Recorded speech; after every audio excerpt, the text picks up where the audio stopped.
പിതാവിൻ്റെയും പുത്രൻ്റെയും പരിശുദ്ധാത്മാവിൻ്റെയും നാമത്തിൽ ആമേൻ. എൻ്റെ പ്രിയപ്പെട്ടവർ, ഇന്ന് നവംബർ 25 ചൊവ്വാഴ്ച.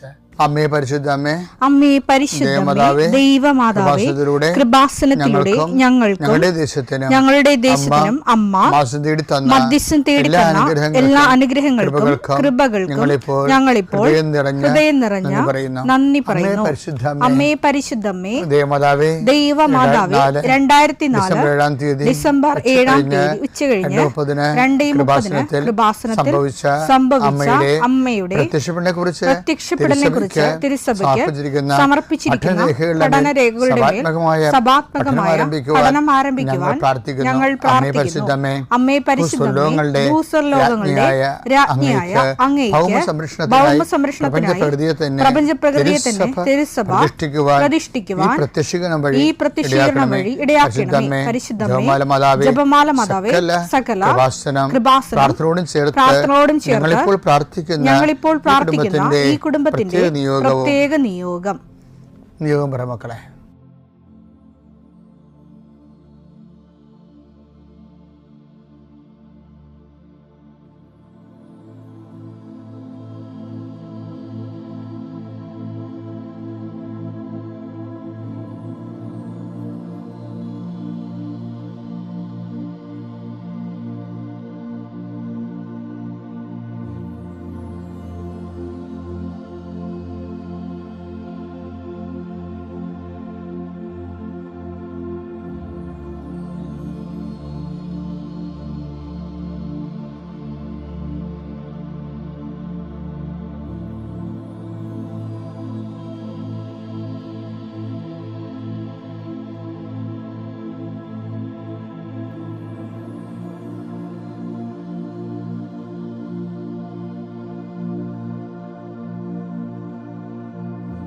അമ്മയുടെ പ്രത്യക്ഷീകരണത്തിന്റെ ഈ അനുഗ്രഹവേളയിൽ ഞങ്ങൾക്ക് സാധിച്ചു തരുവാൻ കനിയണമേ. ആമേൻ. വിശ്വാസ പ്രമാണം. സർവശക്തനായ പിതാവും ആകാശത്തിന്റെയും ഭൂമിയുടെയും സൃഷ്ടാവുമായ ദൈവത്തിൽ ഞാൻ വിശ്വസിക്കുന്നു. അവിടുത്തെ ഏകപുത്രനും ഞങ്ങളുടെ കർത്താവുമായ ഈശോമിശിഹായിലും ഞാൻ വിശ്വസിക്കുന്നു.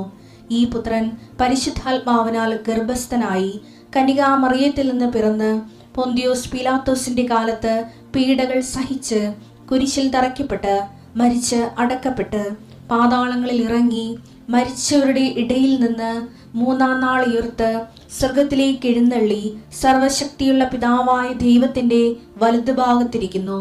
അവിടെ നിന്ന് ജീവിക്കുന്നവരെയും മരിച്ചവരെയും വിധിക്കുവാൻ വരുമെന്നും ഞാൻ വിശ്വസിക്കുന്നു. പരിശുദ്ധാത്മാവിലും ഞാൻ വിശ്വസിക്കുന്നു. വിശുദ്ധ കത്തോലിക്കാ സഭയിലും പുണ്യവാന്മാരുടെ ഐക്യത്തിലും പാപങ്ങളുടെ മോചനത്തിലും ശരീരത്തിന്റെ ഉയർപ്പിലും നിത്യമായ ജീവിതത്തിലും ഞാൻ വിശ്വസിക്കുന്നു. ആമേൻ. സ്വർഗ്ഗസ്ഥനായ ഞങ്ങളുടെ പിതാവേ, അങ്ങയുടെ നാമം പൂജിതമാകണമേ. അങ്ങയുടെ രാജ്യം വരണമേ. അങ്ങയുടെ തിരുമനസ് സ്വർഗത്തിലെ പോലെ ഭൂമിയിലും ആകണമേ. അന്നു വേണ്ടുന്ന ആഹാരം ഇന്ന് ഞങ്ങൾക്ക് തരണമേ. ഞങ്ങളോട് തെറ്റ് ചെയ്യുന്നവരോട് ഞങ്ങൾ ക്ഷമിക്കുന്നത് പോലെ ഞങ്ങളുടെ തെറ്റുകൾ ഞങ്ങളോടും ക്ഷമിക്കണമേ. ഞങ്ങളെ പ്രലോഭനത്തിൽ ഉൾപ്പെടുത്തരുതേ, തിന്മയിൽ ഞങ്ങൾ രക്ഷിക്കണമേ. ആമേൻ. നന്മ നിറഞ്ഞ മറിയമേ, സ്വസ്തി. കർത്താവ് അങ്ങയുടെ കൂടെ സ്ത്രീകളിൽ അങ്ങ് അനുഗ്രഹിക്കപ്പെട്ടവളാകുന്നു. അങ്ങയുടെ ഉദരത്തിൻ ഫലമായി ഈശോ അനുഗ്രഹിക്കപ്പെട്ടവനാകുന്നു. പരിശുദ്ധ മറിയമേ, തമ്പുരാന്റെ അമ്മേ, പാപികളായ ഞങ്ങൾക്ക് വേണ്ടി ഇപ്പോഴും ഞങ്ങളുടെ മരണസമയത്തും തമ്പുരാനോട് അപേക്ഷിക്കണമേ. ആമേൻ. കർത്താവേ, നിന്റെ ഉന്നതമായ നാമത്തിന് സ്വസ്ഥം ചെയ്യുന്നു. കർത്താവേ, നിന്റെ വിശുദ്ധ പൗരോഹിത്യത്തെ മഹത്വപ്പെടുത്തണമേ. കർത്താവെ, സഭയിലുള്ള സാന്നിധ്യം ദൃഢമാക്കണമേ. 39 വർഷം ഞാൻ അർപ്പിച്ച കൃപാന്റെ യുഗതിയായി കൃപാസ്ഥാന ജീവനോടെ പ്രത്യക്ഷപ്പെട്ട മാതാവിൻ്റെ മാധ്യസ്ഥയിൽ അത്താറയിൽ നടന്ന 10,000-കണക്കിന് ആരാധന ശക്തിയാൽ സങ്കടപ്പെടുന്നവരുണ്ട്. ചില കാര്യങ്ങൾ ഓർത്ത് ചിലരെ ഓർത്ത് ഉത്കണ്ഠപ്പെടുന്നവരുണ്ട്. ചില ജോലി സ്ഥലങ്ങളെ ഓർത്ത് മനസ്സ് ഇപ്പം തന്നെ ഭയപ്പെടുന്നവരുണ്ട്. കർത്താവ്, അവരെല്ലാം നീ ഏറ്റെടുക്കണമെന്ന് പ്രാർത്ഥിക്കുന്നു. Isho, I come with you wherever you go എന്ന് പറഞ്ഞ അങ്ങയുടെ വാഗ്ദാനം നിറവേറ്റിക്കൊണ്ട് അങ്ങയുടെ മക്കളുടെ കൂടെ ഇന്നത്തെ യാത്രയിൽ നീ സഹയാത്രികനാകണമെന്ന് പ്രാർത്ഥിക്കുന്നു. കർത്താവ്, രാത്രി ഇന്ന് തിരിച്ചു വരുമ്പോൾ അവർ ഉത്തരവാദിത്തങ്ങളെ നിറവേറ്റി അങ്ങയുടെ കൂടെ ഇൻസെൻറ്റീവ് കൊടുത്ത് അവർ വിചാരിക്കുന്ന കൂടുതൽ കാര്യങ്ങൾ ചെയ്ത് തീർത്ത് എല്ലായിടത്തും വിജയം ഉണ്ടായി തിരിച്ചു വരാൻ കൃപാസ്ഥാനത്താരെ ജീവനോടെ പ്രത്യക്ഷപ്പെട്ട മാതാവ് പരിശുദ്ധ അമ്മ, നിൻ്റെ അമ്മ ദേവമാതാവിൻ്റെ മധ്യസ്ഥതയിൽ ഈശോയുടെ നാമം തന്നെ ഞാൻ ആശീർവദിച്ച് അയക്കുന്നു. ദൈവത്തിനെ അനുഗ്രഹിക്കട്ടെ.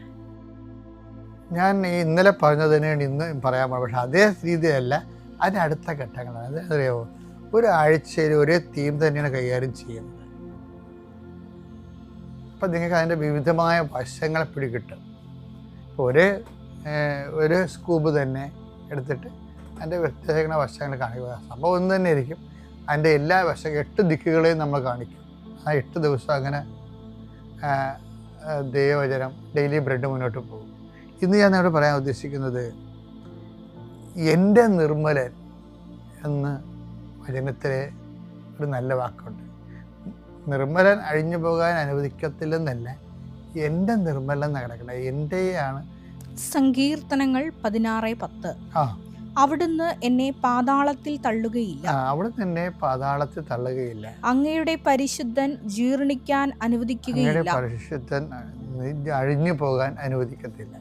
ഇതിൻ്റെ പ്രശ്നം വെച്ചാൽ, അപ്പം നിങ്ങൾ കേൾക്കുമ്പോർക്കും നമ്മൾ മരിച്ചു കഴിഞ്ഞാൽ ഉയർത്തെഴുന്നേൽക്കുന്ന വിഷയം മാത്രമാണിത്. കർത്താവിനെ വിശ്വസിക്കുമ്പോൾ എന്നെ വിശ്വസിക്കുന്നത് ഞാൻ മൂലം ജീവിക്കുന്ന ഈശോ പറഞ്ഞിട്ടല്ലേ, അതായിരിക്കും. അത് മാത്രമല്ല, ജീവിതത്തിൻ്റെ ഭൗതിക ജീവിതത്തിൽ നമ്മൾ ജീവിച്ചിരിക്കുമ്പോൾ തന്നെ ഇതുമാത്രം പാതാളങ്ങളുണ്ടാകും.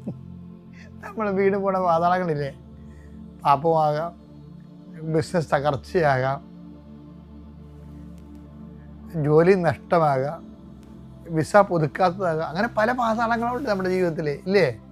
മക്കളില്ലാത്തതാകാം, കുടുംബത്തിൽ നിന്ന് പുറത്താക്കുന്നതാകാം, പല പാതാളങ്ങളുണ്ട്. ഈ പാതാളത്തിൽ വീഴാതിരിക്കാൻ എന്താ മാർഗം? എൻ്റെ നിർമ്മലൻ അഴിഞ്ഞു പോകാൻ.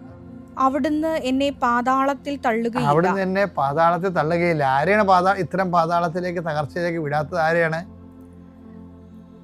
വിടാത്തത്? എൻ്റെ നിർമ്മലൻ അഴിഞ്ഞു പോകാൻ അനുവദിക്കത്തില്ല. ആരാണ്? എൻ്റെ എന്നുള്ള വാക്കവിടെ ഉണ്ട്. അതിനാണ് പ്രാധാന്യം. അത് ഈ എൻ്റെ കൂടെ, നിർമ്മലൻ്റെ കൂടെ എല്ലാ നിർമ്മലരും ചിലപ്പോൾ കർത്താവിൻ്റെതാകണമെന്ന് ഒരു നിർബന്ധവുമില്ല. ഇപ്പം എന്തുമാത്രം ആൾക്കാർ, ഇപ്പം നിരീശ്വരന്മാരില്ലേ, നിരീശ്വരന്മാർ ദൈവത്തെ വിശ്വസിക്കാത്തവരും ദൈവത്തെ പുച്ഛവും വെറുപ്പുമുള്ള ആൾക്കാരുണ്ട്. പക്ഷെ അവിടെ ജീവിതം നോക്കുമ്പോൾ അവർ നല്ല മനുഷ്യരാണ്. എല്ലാവരും ആണെന്ന് ഞാൻ പറയില്ല, പക്ഷെ നല്ല മനുഷ്യരുണ്ട്. എൻ്റെ അർത്ഥത്തിൽ നല്ലവണ്ണം കുടുംബം നോക്കുന്നവരുണ്ട്, കുഞ്ഞുങ്ങളെ സ്നേഹിക്കുന്നവരുണ്ട്, ജീവിത പങ്കാളിയെ സ്നേഹിക്കുന്നവരുണ്ട്, നല്ലവണ്ണം അധ്വാനിക്കുന്നവരുണ്ട്, അതുപോലെ തന്നെ നല്ലവണ്ണം സത്യസന്ധമായിട്ടൊക്കെ പ്രവർത്തിക്കുന്നവരുണ്ട്. പക്ഷേ അവരാരും എൻ്റെ നിർമ്മലനാകണമെന്ന് നിർബന്ധമില്ല. നിർമ്മലനായിരിക്കും അവർ, പക്ഷെ എൻ്റെ നിർമ്മലനാകണമെന്ന് നിർബന്ധമില്ല. അപ്പോൾ നിങ്ങൾക്ക് എൻ്റെ നിർമ്മലത്തെ ദൈവത്തിൻ്റെ സ്വന്തം ആൾ, അത് ഒരു ഭയങ്കര ഇതാണ്. ഇപ്പോൾ യേശുക്രിസ്തുവിൻ്റെ സ്വന്തം എന്ന് പറഞ്ഞുള്ള വിഷയമില്ലേ, റോമ 1:6.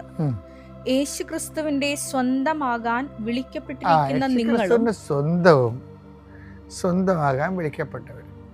അപ്പം അങ്ങനെ ഒരു വിളിയാണ് എൻ്റെ നിർമ്മലൻ എന്ന് പറയുമ്പോൾ യേശുക്രിസ്തുവിനെ സ്വന്തമാകുകയാണ്. അപ്പോൾ സ്വന്തമാകുമ്പോൾ എന്ന് പറയുമ്പോൾ നമുക്ക് ഒരു അഭിരുചി ചില ആൾക്കാർക്ക് യേശുക്രിസ്തുവിനോട് ഉണ്ടാകുമല്ലോ അല്ലേ. അപ്പം അവരതിനകത്ത് പേയ്മെൻറ്റ് ചെയ്യാൻ റെഡി ആയിരിക്കും. കാര്യം സ്വന്തമാകണമെന്നുണ്ടെങ്കിൽ നമ്മളത് വില കൊടുത്ത് വാങ്ങേണ്ടതാണ്. ചില ആൾക്കാർ ക്രിസ്തുവിൻ്റെ നാമത്തെ പ്രതി വില കൊടുക്കാൻ തയ്യാറാകത്തില്ല. അവർക്ക് കിട്ടുന്ന പ്രൊമോഷൻ്റെ പേര് വില കൊടുക്കും, ചിലപ്പോൾ അവർക്ക് കിട്ടുന്ന നല്ല സൽപ്പേരിന് വേണ്ടി വില കൊടുക്കും. ക്രിസ്തുവിൻ്റെ നാമത്തെ പ്രതി വില കൊടുക്കാൻ ചിലർക്ക് ക്രിസ്തു അത്ര മൂല്യമൊരു വ്യക്തിയായിട്ട് അവർക്ക് തോന്നത്തില്ല. കാര്യം അതൊരു വിളിയാണ്. വിളി ഉണ്ടെങ്കിൽ മാത്രമേ അങ്ങനെ തോന്നത്തുള്ളൂ. അപ്പോൾ ക്രിസ്തുവിൻ്റെ ഒരു വിളി ഉണ്ടെങ്കിൽ നമുക്ക് തോന്നും ക്രിസ്തുവിന് വേണ്ടി വില കൊടുക്കണം. അതുകൊണ്ട് ഈശോ പറഞ്ഞു, എന്നെ അനുഗമിക്കാൻ ആഗ്രഹിക്കണമെങ്കിൽ സ്വയം പരിത്യജിക്കണം, തൻ്റെ കുരിശെടുക്കണം, കൂടെ വരണം. അപ്പം അത് പേയ്മെൻ്റ് ആണെന്ന് പറഞ്ഞത്. പേയ്മെൻറ്റ് നടത്തുമ്പോൾ ഈശോൻ്റെ പേരിലും കുരിശ് എടുത്തുകൊണ്ടായിരിക്കണം. കുരിശ് എന്ന് പറയുമ്പോൾ നമുക്ക് തൽക്കാലത്ത് കുരിശിൻ്റെ പ്രത്യേകത വെച്ച് കഴിഞ്ഞാൽ മരിച്ച് കുറേ കാലം കഴിഞ്ഞ് മാത്രമേ, അത് 1-2 ദിവസം കഴിഞ്ഞ് മാത്രമേ അതിൻ്റെ വരുമാനമുള്ളൂ.